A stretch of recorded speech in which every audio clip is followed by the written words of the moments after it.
In 1095, when Pope Urban II called for a holy crusade to reclaim Jerusalem from Muslim control, thousands of knights from across Europe took sacred vows to answer the call.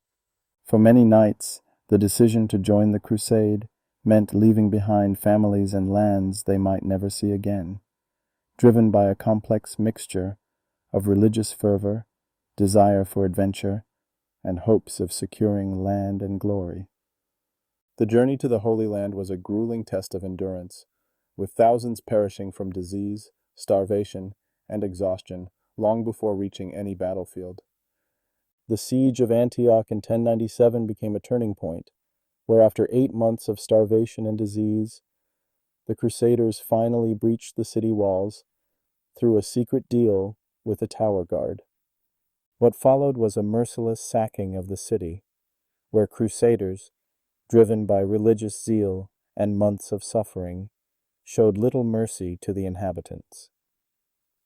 By the time the Crusaders reached Jerusalem in June 1099, barely a quarter of the original force remained, transformed by hardship from eager warriors into desperate survivors.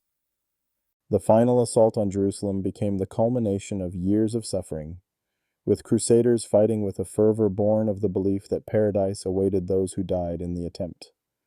When Jerusalem fell on July 15, 1099, the Crusaders unleashed a massacre that shocked even by medieval standards, with virtually no one spared in what the participants viewed as divine retribution. Having fulfilled their vows at unimaginable cost, the surviving knights prayed at the Holy Sepulchre, forever changed by a journey that had transformed their notions of faith, honor, and the price of paradise.